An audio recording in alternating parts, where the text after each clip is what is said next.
Okay, now moving to item 27, the hearings panel on Summit Road.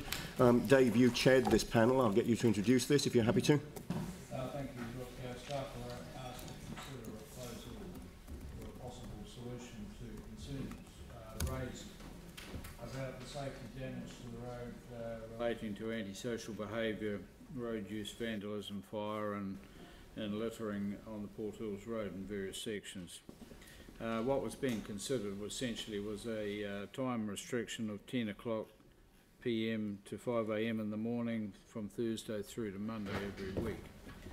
We heard 4 submissions and a lot of information from staff, and I think in the final analysis the piece of evidence that swayed us the most was the police saying to us that they could not they didn't have the resources to effectively monitor this sort of activity even if we put it in place. So we've got a resolution today. Oh, sorry, I'll just back up a wee bit. So having had that sort of information that the staff recommendation was not to proceed, and we agreed, we also thought that we needed to address some of the issues that were surfacing in this area somehow in our resolution. So we've come up with 6 points in our resolution. I'm just speaking to the 2 to 6 particularly. There was a feeling that through a Port Hills management plan we may come to some sort of solutions to address in part some of the activities that are happening in that area. So we recommended that with some urgency or as soon as possible a management plan for the Port Hills area be established. We also suggested that there needs to be a reduction of speed. Currently it's open road through there, so we are suggesting that there be a reduction of speed limit. There are a number of overlapping boards, community boards, that are affected by whatever outcomes come through for the this Port Hills area. So further recommendation did recommend that we brief the relevant community boards on measures going forward. There were suggestions that we needed to perhaps investigate some sort of surveillance ID mechanisms that we could, if need be, identify people that were indulging in sort of antisocial road behaviour up in that area. There was a fear that, you know, perhaps if we did implement this process, this policy I should say, we would in fact merely just shift the problem from one area to another, and that's an experience that the police have had. And you know, we crack down on antisocial road behaviour. That's a new term for boy races. We crack down in one area and we actually shift it to another. So overall, really, while we are recommending that this not proceed, we do ignore, the police have acknowledged in their participation in this process that they will do everything they can to provide a support with any measures that we come up with, but they're unable to provide a consistent enforcement at the moment. So given all of those deliberations and advice from various agencies, the recommendation of the panel is not to proceed with a time restrictions policy on the Port Hills Road. But I would, however, commend the recommendations that we have before us today. I believe that there are solutions amongst those 6 recommendations that will possibly address some of the activities that are happening in that area at the moment. Great, thank you very much. So now we'll move to questions. Now, are these questions to put to staff? We do have staff here that we could bring to the table. Yep, great. Okay, so if I could invite staff for this item to the table, please. And Sarah.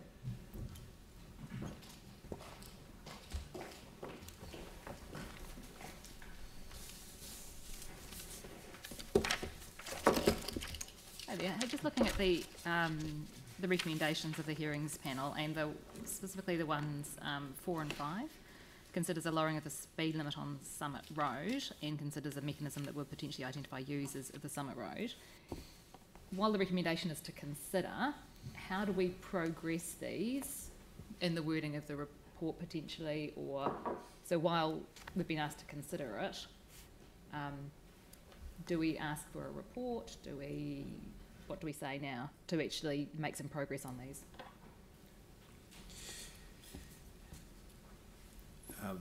I recall that the thinking around those was they relate to processes which Additional. were in addition to what was being considered at the time. The speed limit one also requires the guidance from NZTA in order to progress further. So to answer that one, and also the speed camera one, which involves the police and decision making as well in terms of sites. One option may be for councillors to set a date for which staff to report back on those matters, because at the moment it is reading open-ended. Yeah, so I'd quite like something that we could put in there to request staff either provide advice or provide a report, whichever is going to be the most appropriate at this time, to council on those 2 options, the lowering of the speed. You would need a report if you wanted to make a decision on it. Yeah, I mean, do we know that we want to make a decision? Do we have enough information? The thing is, I'm not sure we've got enough information in this report to know whether one of those things is what we want to do. It would be probably easiest and clearest to get a report. So it would be 4 and 5 would be changed to council requests a report considering. Yeah. And 5 also would be requests a report considering. Yeah. And at least it then puts a process in place for the intention of the hearings panel to actually land in a piece of work. Yeah. Yep. So if we can just change both of those then in that case, requests a report considering on both 4 and 5. Are they separate reports? Would they be separate reports, or would it be one report that would cover the 2? Probably most likely separate. Okay. Thank you. And maybe, I don't know, maybe we say within 4 months, if that's reasonable. How long would it take to pull these reports together? Would 4 months be sufficient? Yes, that should be fine. Yep, so let's actually put then within 4 months.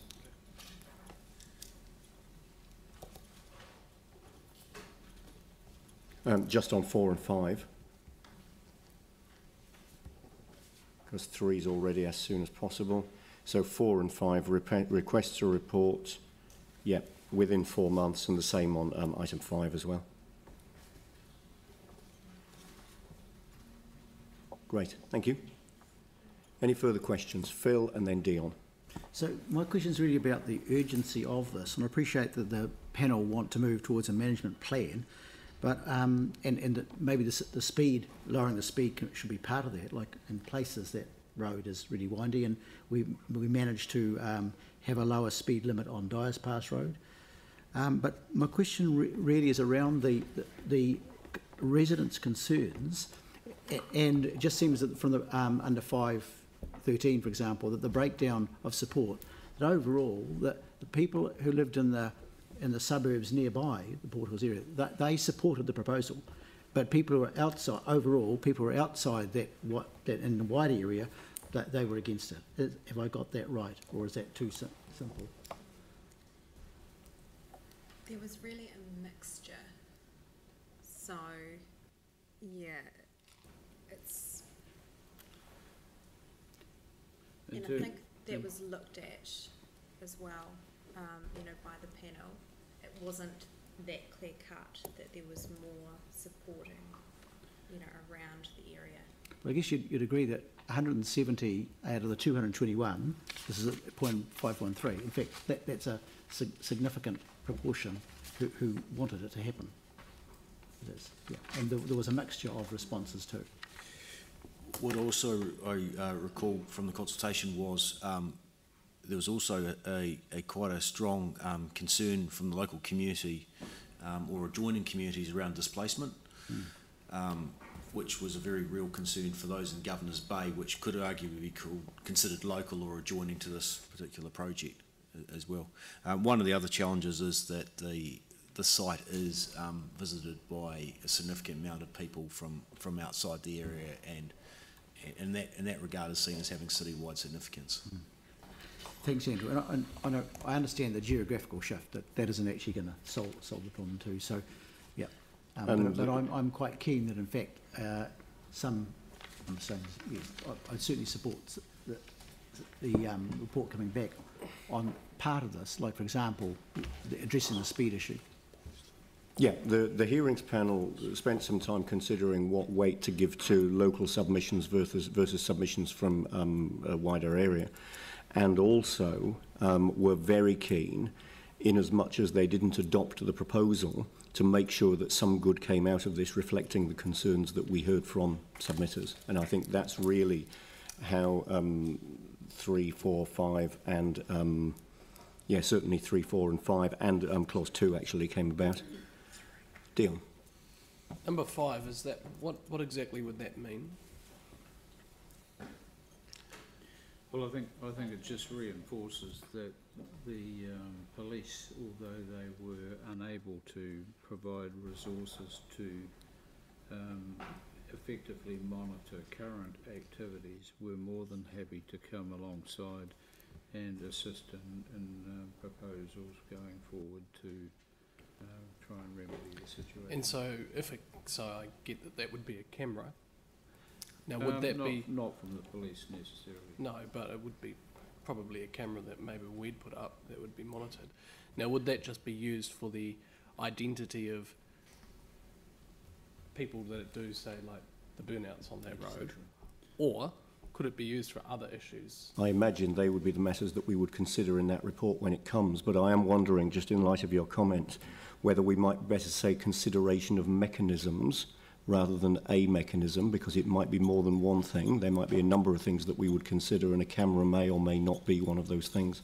Yeah, I mean, I just don't, yeah, I think there's my worry is that if that specific one is starting to impinge on my personal values around privacy and all those kind of issues around, Big Brother and whatnot, whereas, the traffic cameras we've got and areas where there is specific crime and cameras on those areas, but not just as somebody passing through. Yeah, we seem to have moved into debating the report that we haven't got yet. Yes. That's fine. Understand the concern. Okay, any further questions? All right, now Dave, are you happy to move this? Yes. I'm happy to be the seconder. Any debate? All those in favour? Against? That's carried. Thank you, and thank you to staff that I know did a significant amount of work on this as well, and thanks to the members of the panel.